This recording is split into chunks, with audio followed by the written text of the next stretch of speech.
მისთვის ესასწავლო, იმიტომ რომ საუკუნო ესასწავლო და ამბავს ყოველას ეს მიყვანა მოსადეს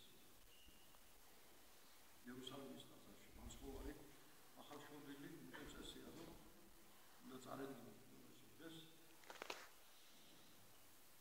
შობიდან უფლისინაშე შობილი მომა იმში და გამოსასყიდი უნდა მოეტანა პირველ შობილი ყველა იყო უფლის იმიტომ რომ რუსმალებს ანებს მან ეგვიპტეში ებრაელების გამოსაყვანა ეგვიპტელების ყველა ფილმში დახოცა როგორც მამაკაცები როგორც ადამიანების ისე ცხოველების პირველ შობილი მამული და ამიტომ უფალმა დაუგინა ესე რომ პირველ შობილი ყველაფერი ჩემია მამული თქვენი პირველი შვილები გამოისყიდეთ საკუთარი შემოწირონო ხოლო ვიწყალებო ტრენის უნდა მართვე და ფრიტი შემოწირე და აი ყოველას მინდა ღვთისმშობლის მართლის იოსების ოჯახი იყო წინა ოჯახი ღარიბი და მიიტანეს სულები და გულიდები და მაცხოვარი წარადგინეს ახალშობილ ორნოსის იერუსალიმის ტაძარში და აი აქ მოხდა საოცრება უდიდესი საფრთხე საკვირველი და გამოვიდა იოსები სვიმეონი მართალი რომელიც ეკლესიაში ცნობილი იყო ძალიან ასაკოვანი იყო თითქმის 300 წლის იყო საოცარი მოწმე ძელი და გამოვიდა და შეეგება ყოველს მინდა ღვთისმშობლს და მაცხოვრის ახალშობილს გამოართვა ხმა ჩაიბარა ეს ხმა გულზე მიიგრა და ბავშვები ახალშობილს ას განუწერა პრემიში მეუფეო სიტყვისა შენი სამშვიდობი ამეთ ვიხილეს ყოველთვის რომელიც განუზადე წინაშეებზე ყოვლის ერისასა ნათელი ოღონდ მოწარმოთა ზედა და დიდება ერისა შენის ერისების ანუ ახალშობილ ფასზე უნდა დაასვა აი უბრალოდ ბავშვები მართავს უფალს როგორც უფალს ეხლა გამიშვა პრემიდან იმიტომ რომ მე უკვე გიხილე შენ რომელიც ხარ მთელი ისრაელის დიდებაო და წარმართა განათლება და მსოფლიო ნათელი რატო მოხდა ეს და რატო უთხარ ეს სვიმეონმა ის ვიყენდა პატარა ბავშვი დელმა 300-მდე ადამიანი ძალიან ასაკოვანი ეს მოხდა იმიტომ რომ მან იცოდა ეს ახალშობილი ხმა იყო განკაცებული საიდან იცოდა იმიტომ რომ ტოლემე ფილადელფიოსმა თითქმის 3 საუკუნე 2-3 საუკუნე ადრე ქრისტეს შობამდე გადაწყვიტა ეს იყო ეგვიპტის მეფე ტოლემეოსების დინასტიიდან ძალიან განათლებული ადამიანი იყო და გადაწყვიტა რომ ბიბლია ეთარგმნა ბერძნულად და მთელი სამყაროსთვის გაეცნო იმიტომ რომ ყველგან არის ცნობილი რომ ერთმანეთის თავმოყრილები არიან ებრაელები და რომ დანარჩენი სამყარო იყო წარმართი ხერხს და კიდეც შემდეგ პატივს და იმის გამო გაიგო ჭეშმარიტი ღმერთის აზრი ჭეშმარიტი ღმერთის შესახებ მოსწრება აი ამ კაცმა გადაწყვიტა ეგვიპტის მეფემ რომ ბიბლია ეთარგმნა ძველი და მან თხოვა ებრაელებს და ებრაელებმა გამოუგზავნეს 72 წელი რომელიც მას გარკვეულზე დაასახლა ყველა პირობა შეუქმნა და მათ დაიწყეს ბიბლიის თარგმნა და მათ შორის იყო ეს სვიმეონი მაშინ ახალგაზრდა იყო ის მეუბნებოსაც და მაშინ ისაიასი ისაიასი ნასწავლებაში წერია ეს საოცარ სიტყვა რომ მესია რომ მოვა დედამიწაზე ელი ებრაელები ელოდნენ მესიას განკაცებულებას და მათგან სოფლის ინფორმაცია მან წაიკითხა რომ მესია რომ მოვა დედამიწაზე ქალწულისაგან იშვება ქალწული დაბადებს წერია ეს ისაიასი ნასწავლებაში აი ქალწული შობს ძეს რომლის სახელი არის იმანუელი და გაუცდა ეს კაცი როგორ შეიძლება ქალწულმა და ქალწულმა ზიმედ გახდეს და მე დაფაროს. ანას ქალწულმა დარჩა შობის შემდეგ. შობიარობის შემდეგ და ეს ნაკლებად აღარ არის და გადაუსვა ხაზი ამას. ეს შეესწავლია. შეეშვა რაღაცა და როგორც კი ხაზი გადაუსვა ტექსტის აი ამ სტრიქონებს იმ შეერა მოეცხადა რახან არ გჯერა ეს ყველაფერი. რახან არ გჯერა ეს ყველაფერი. ამიტომ შენ მანამდე იქნები დედამიწაზე, აღარ ერწყმეო ბიბლიის სიტყვებს.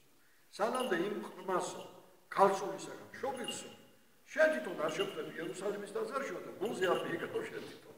მანამდე ვერ გაყოლაფერები და იქნები დედამიწაზე უთხრა. და ეს კაცი გავიდა იმის შემდეგ 100 წელი, 200 წელი და ეს კაცი კიდე ცოცხალია კაცო. ძველად თქვენი სიდიდი ხანი ცოცხლობდა. ნოე მაგალითად 900 წელი ცოცხლობდა მე. და ასე შემდეგ იცით თქვენ ახლა ბიბლიას ვინც კითხულობ.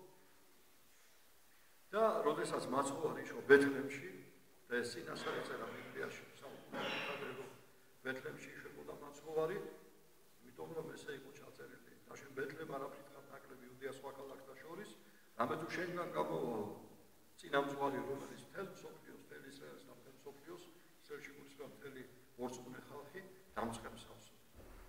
და აი ეს ყველაფერი შესრულდა, რომ იშვა ბეთლემში მაცხოვარი ყოვლადწმინდა ღვთისმშობელისაგან, კაცოლი ღვთისმშობელისაგან და მე 40 დღის შემდეგ რომ მიიყვანეს დედამღვთისმშობელი მიიყვანა სულიწმინდა უთხრა, ღმერთმა უთხრა მართალმშობელს.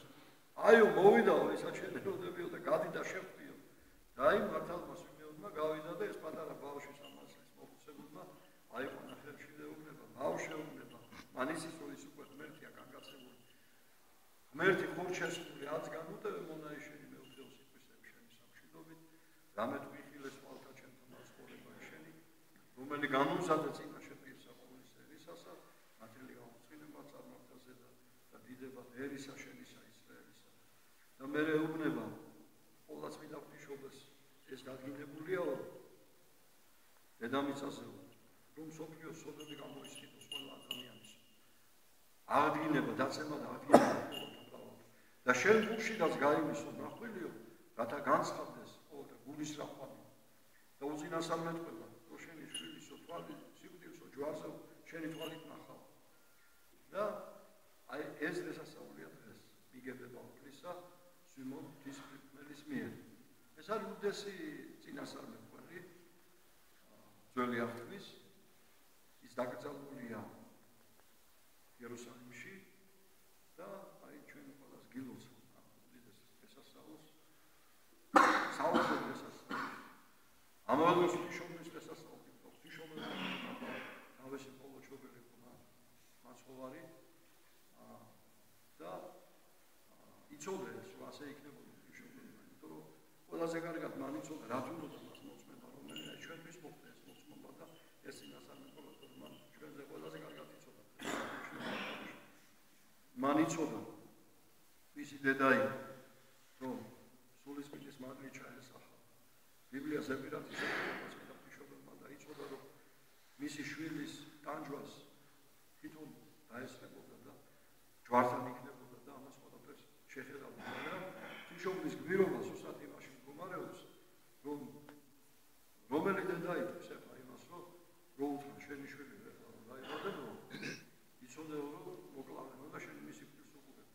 შეიძლება დედა თქვას რომ არ მინდა სხვა შვილს დაუყო.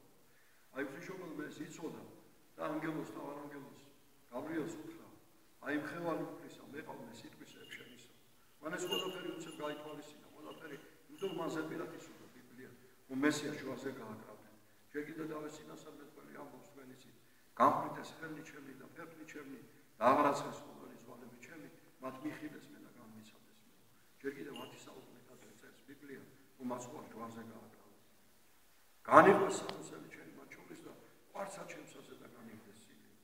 ანუ წინასწარმეტყველების სიგნები ძალიან დეტალურად ამბობენ. დავით წინასწარმეტყველი, ესაია წინასწარმეტყველი თქვენ ალბათ გითხულობთ, ხო? ნახევარსაუკუნეში ვითარცა ცხოვარი კლად მიგვარა, ესაია ამბობს. დავითარცა წარიგი წინაშე, ტარიგი წინაშე მრისველისა, თვისა უხმობელად ესეთ არ აღებს პირსა თვისა. სიმდაბლითა თვისი და საშევდი მისი მიეღო, ხოლო თესლტომი ვინმე მიუთხრასო. ეს ყველაფერი ცნობილი იყო წინასწარ და აი ღვთისმშობელის უდიდესი გმირობა ჯერ კიდევ მაცხოვრის დაბადებამდე, შობამდე, რომალიობს იმაში, რომ მან სოფლიოს გადასარჩენა, ყოველი ჩვენანის გადასარჩენა, თავის თავზე აიღოს ტვირთი, რა ტვირთი, რომ ის გახდებოდა მოწმე თავის შვილის საშინელი ტანჯვით სიკვდილისა, თავისი შვილის თავგანწირვისა. ფაქტიურად, რომელიც დედა, ნებისმიერი დედა თვითონ იტყვის, რომ მე მომკალითო გაიმანეს თავისთავად გადადგა მისთვის. ეს არის და ამიტომ დღეს დედაღვთისმშობლის უდიდესი დღესასწაულია და ჩვენ ისი ხალხი ვართ, ქართველები, მისი წილკვედრი ქვეყანა ვართ და ეს არის ჩვენი ბედნიერება, ეს არის ჩვენი უდიდესი პატივი, ეს არის ჩვენი უდიდესი მოვალეობა. თქვენ მინდა კიდევ ერთხელ გადავსვენოთ, დაუწყო ილარიონ ქართველს, როცა ილარიონ ქართველის დროს, როცა ის არ მიიღეს ბერძნებმა მონასტერში და დაუპირეს ამე გაგდება მის და მის მოსაფეებს, როგორ გამოეცხადა იმ მონასტრის იღუმენს, ყოვლადწმინდა ღვთისმშობელი და უგუნურო არიციო ქართველების მერი ჩემი მტერიაო, არიციო ჩემი ხალხიაო იმერიელებიო. და აი ეს უდიდესი მისია ქართველი ხალხის უდიდესი პატივი, უდიდესი დაფასება ღვთისაგან ნამორჩევა და უდიდესი მოვალეობა ჩვენი და ამიტომ ჩვენ უნდა დედაღვთისმშობელთან მოვიდეთ. ჩვენ ისე უნდა მოვიქცეთ, როგორც დედაღვთისმშობელს უნდა, როგორც მას უნდა, როგორც უფალს უნდა. იმიტომ რომ ჩვენ მეტი მოგვეცა და მეტი მოგვეთხოვება. ჩვენ ვართ ყოვლადწმინდა ღვთისმშობლის შვილები, ყვართის მცველი ხალხი. მე მინდა ერთი რამე გითხრათ, რომ ყვართი არის განუყოფელი ეკლესიის სიმბოლო, როგორც ყვართი ვერ გახიეს, ასევე ვერ მოერევიან ქვეყანას, სადაც ყვართია დაფრული და მის ეკლესიას ვერ მოერევიან. ყვართი საიდუმლოთიო ბრძანებს წმინდა კუპრიანი კართაგენელი და წმინდა ეკლესია ბრძანებს, სოფლიო ეკლესია, უფალმო ჩვენი მიგვანიშნავ განუყოფელ ეკლესიაზე, ანუ იმ ქვეყანას, იმ ქვეყნის ეკლესიას, სადაც ყვართია დაფრული, მას ვერავით არის ძალა ვერ მოერევიან. თქვენ მოგეხსენებათ, რომ უფალი ბრძანებს ამას კრესაზე და უაშენო ეკლესია ჩემი თავის თავზე ამბობს. ჩვენი ჯოჯოხეთისანი ვერ ერეოდიან მას. და ეს ეკლესია მსოფლიო ეკლესია. მისი ერთ-ერთი შემადგენელი ნაწილი საქართველოს ეკლესია არის საქართველოს ეკლესია, რომელსაც ვერ მოერევა ჩვენი ჯოჯოხეთისანი და რომელზედაც ჩვენ მიგვიწით და ყვართის დაფრით უფალმა. აი ესეთი ჩვენ ხალხი ვართ.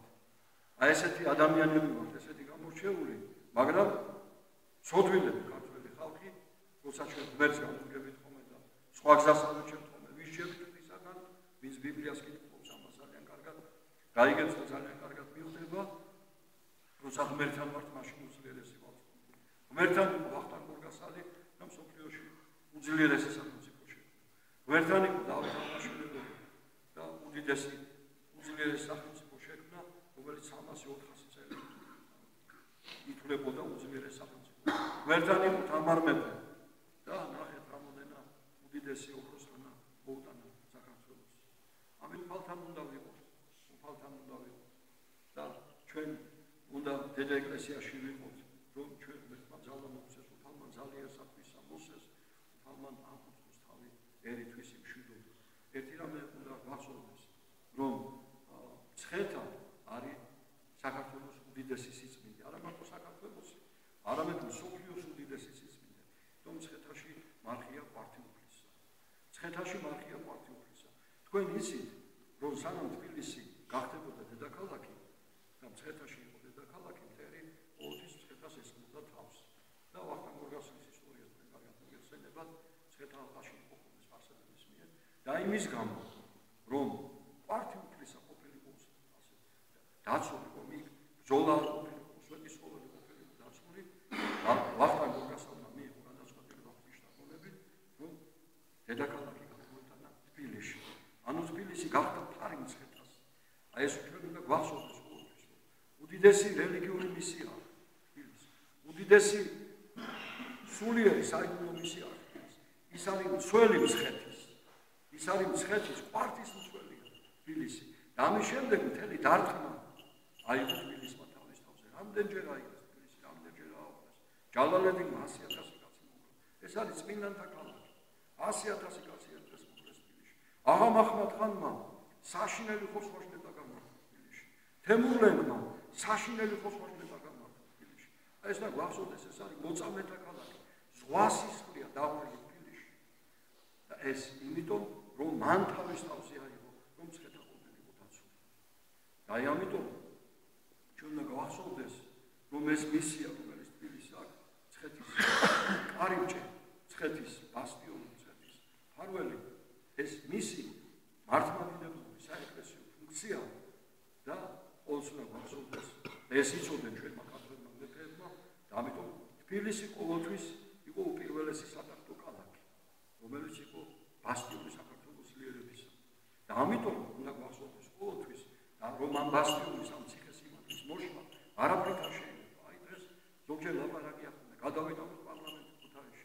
ეს არ არის მეგობრებო, ეს ღვთის საწინააღმდეგო საქმეა. იმიტომ რომ ღმერთმა თბილისი დაათუზნა საქართველოს დედაქალაქად. აუცილებლად დედაქალაქი უნდა იყოს თბილისში და აუცილებლად უნდა იყოს სამთავრობო ყველა დაწესებულებები. ეს უნდა გვახსოვდეს ჩვენ. მე მინდა ერთი რამე კიდე გავახსენო. როდესაც გამსახურდია დაბრუნა გროზნოდან და საქართველოს დადგა ახალი სამოქალაქო ომის საშუალების ქვეშ, უცხოეთის ქვეყნები თითქმის ყველა ეუბნებოდა გამსახურდიას და შევარდნაძეს. იცით ალბათ ეს ძალიან ყველამ ცნობილი ფაქტია. ეხლა ნოჩქობთო კაცო ერთიოდი და ვიაც უწევს დასავლეთში შენიყავიო პრეზიდენტი და აღმოსავლეთში შენიყავიო გამსახურდიას უწევს. და გამსახურდიამ სასტიკო უარი განაცხადა. რატო? იმიტომ რომ მან იცოდა რომ ეს იყო საქართველოს შუაზე გახტეჭა. ამიტომ არ განაგებდა. დღეს კიდევ მეუბნებია ქუთაისში უნდა იყოს პარლამენტი. ეს არის საშინელი ნაღმი მოიწვია. რატო? იმიტომ რომ აი ხედავთ როგორ დაპირისპირებაა ეს პარლამენტსა და პრეზიდენტს შორის. აი რომ მოხდეს ტრისას დავისას ისეთი რამე, ვერთხელ არ მოხდეს. რომ პარლამენტი და აღმასრულებელი ხელისუფლება ერთმანეთს დაუპირისპირდნენ და მოხდეს გათიშვა და რა გამოუჩი დასავლეთ გადაკეთდა ვიღოს დასავლეთ საქართველოს საუკეთესო მოახსენებს თავის დამოუკიდებლობას აღმოსავლეთ საქართველოს და გაიხილჯება საქართველოს. აი ეს ნამტერს ეს არის ცნობილი გეგმა სუსტოვის.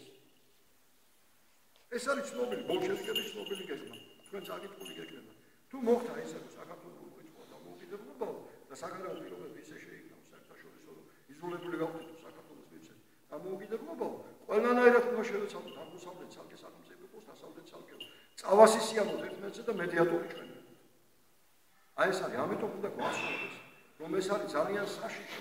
ეს არის ანტიქართული, ეს არის უცხოური ძალების, რომელიც აუმენ დაყავი და ებატონენ, მათ მიერ განზრახული და მათი გეგმაა ეს. ეს უნდა გვახსოვდეს ყოველთვის. როგორ კაცო, დავით აღმაშენებელზე დიდი პატრიოტია, ვინც ეხლა იძახის ქუთაისში პარლამენტიო. დავით აღმაშენებელმა მთელი ცხოვრებაში ალია თბილისის აღებას. და ადგა მერე და ქუთაისი მისი სატახტო ქალაქი. ადგა და სატახტო ქალაქი გამოვიტანა მისი ტახტი თბილისში. რა დავით აღმაშენებელზე მეტი ჭკვიანი ხარ და მეტი პატრიოტი ხარ, რას ფარისევლობ კაცო? რას ფარისევლობ? ბაგრატ მესამე, რომელმაც ბაგრატის ტაძარი ააგო და ბედიაშია დაკრძალული, მთელი ცხოვრებაში ალია თბილისის აღებას. შენ იმაზე მეტი პატრიოტი ხარ, ვინა ხარ შენ? ეს არის გეგმა უცხოეთის სპეცსამსახურების, რომლებსაც მიზანშია საქართველოს შუაზე გახდეჭა.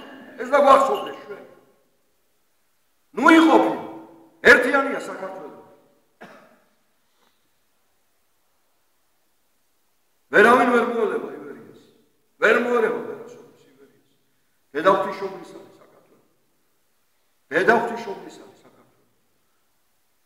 რა, თქვენ არიცით რომ საქართველოს ზოგიერთი ეგრეთ წოდებული მეზობლები აღმოსავლეთში და სამხრეთ-აღმოსავლეთში ოცნებობენ მთელი აღმოსავლეთი ჩვენიაო. ერთი იძახის ცხეთამდე ჩემიაო და მეორე იძახის საერთოდ თბილისში ჩემიაო. შენ გინდა ეს ფორპოსტი მოშალო, რომ მე კარიდორი გახადო თბილისი და საქართველო? აი ეს არის მტრობა საქართველოს. ეს არის უცხოელი სპეცსამსახურების დავალება, რომელთაც მოქმედებენ ისინი. ეს და გვახსოვდეს ყოველთვის.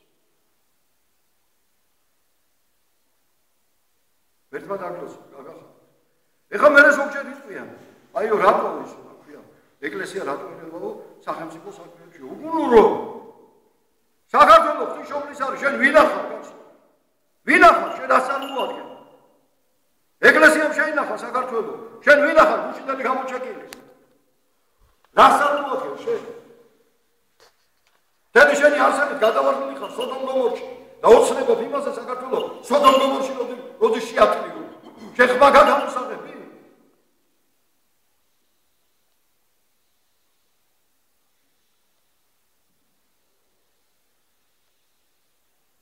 პატრიარქი ჩავიდა მოსკოვში და ერთი ამბავი აუტეხეს ზოგიერთებმა.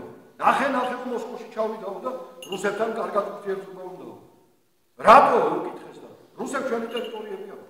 ფარისეველო შენ რუსებს თუ იმის გულისთვის გინდა რომ ებრძოლო რომ შენი ტერიტორიები აქვს, მაშინ თურქეთში ზარბაზნები უნდა კონდეს მიყენებული, ჩახუტებული რო ხარ იმათზე. მესამედი ტერიტორიების თურქებს აღებული აქვს. ვის ატყუებს შენ? ვის ატყუებს? ეკლესიებს რუსებიო ჯარჯავდნენ და ანგლებდნენო. საერთოდ მილიონობით გაჟვიდეს ქართველი თურქებმა. შენ ვის ატყუებ? რო ატყუებ? რას ფარისევლო? ვიცით რაც გაგულში. საქართველოს შეთრევა გინდა სოდომ გომორში. ნუ იყოფი. მეთქვა დაგდოს, გაგახადა. დედაღვთისმშობლის არის ეს ქვეყანა. დედაღვთისმშობლის არის ეს ქვეყანა. და არავის არ გაუვა. გაანადგურებს დედაღვთისმშობელი ყველას. ვინც ისე არ მოიქცევა, როგორც უფალს და დედაღვთისმშობელს და ღვთისმშობლის ვერ იასრულა. ეს გვახსოვდეს. ამის მაგალითია ისტორია ჩვენი. თემი ისტორია. მეთქვა დაგდოს, გაგახადა, გაგაძლიერო. შეგვეციოს ყველას დედაღვთისმშობელი. ყველა დაუწოს. ამინ. დედაღვთისმშობელმა და ყველას თვალი აუხილოს. გონება გაუხილოს, რომ როგორც პავლე მოსიკული ამბობს, მათი ღმერთი მათი მუცელია. ისინი ამ ქვეყნებზე ფიქრობენ. აი ეს მოშალო ჩვენში. ჩვენი ზერა ყოველთვის სულიერი ყოფილიყოს, ეკლესიური და ყოველთვის გვეთქვა უფალო, როგორ ჩვენ გინდა, როგორ ჩვენ გიყვარს, როგორ ჩვენ გინდა დედაღვთისმშობელი, ჩვენ ისე ვიქნებით. მეთქვა დაგდოს, გაგახადოთ, კიდევ ვერც ვიტყვი. ვერთმა შეარიგოს რუსები და ქართველები ერთმანეთში. ისინი მართლმადიდებლები არიან, ერთი ბარძიმი დროზე არიან ჩვენ. დღეს მთელი მსოფლიო გადახედე, წარმართებია გასო. შემოსევაა საქართველოში ჩინელების, რომლებსაც დროშაზე ეშმაკი უხატია. დრაკონი. სიკხები, საშინელი სექტა. თურქები გავსინდი იყო ის არა ქვია, ბათუმი. და აღარ ვიტყვი კიდე დანარჩენს. ესე იგი, ყველანაირად ცდილობენ, რომ აი ამ სატანისეული კლანების შეასრულონ დავალება, რომ რუსებს ააჭყუდონ საქართველოს მართლმადიდებლებს და ჩაახუტონ სოდომ გომორს და ეშმაკის მოციქულებს. რა ქვია ამას? რა? ეს არის ეშმაკის საქმე. ვერთმა ყველა დალოცოს, ვინ საქართველოს კარგად გაუკეთებს. ჩვენ ყველას ამგვინდა მეგობრებო. და რა თქმა უნდა, პირველ ყოვლისა იმათთან, ვინც მართლმადიდებელია და ჩვენი სარწმუნოება ერთნაირი. მერთმა დაგდოს, გაგახადა. თავისუფლება ღმერთშია, ყოველას მინდა ღვთისმშობელშია და უფალშია თავისუფლება. თუ თავისუფლება გინდა, ღმერთთან უნდა იყოს. ღმერთთან და ღმერთი მოგჩენს თავისუფლებას. იმიტომ რომ უფალმა ძალი ერთსათვისა მოსცეს, უფალმა ნაკურთხოს ერთვის მშვიდობით და ღვთის ხალხთან, მართლმადიდებელ ხალხთან, ყოველთვის მოსიყვარულე და კეთილი ურთიერთობა უნდა გქონდეს. რას ამბობს წმინდა სერაფიმე საროველი, რომელიც დღედაღამე საქართველოსთვის მოცულობდა. საოცარ სიტყვებს, ნუ იმეგობრებთო ეკლესიის მტრებთან. პალემოჩული სიტყვებს იმეორებს. მერთმა დაგლოსოს, მერთმა გაგაძლიეროს. დალოსოს ჩვენი იმერია, ჩვენი პატრიარქი. უკუნისამდე კარგად უმყოფოს ქართულ ხალხს. ის არის ჩვენი იმედი ღვთისგან. დადგენილი. მეურვედ მოსვლამდე არ მოაქვს ივერიას, გააძლიეროს და გააბრძოლოს. მერთმა დაგლოსოს. და მთელი ივერია მოიყვანოს ჩვენ პატრიარქს.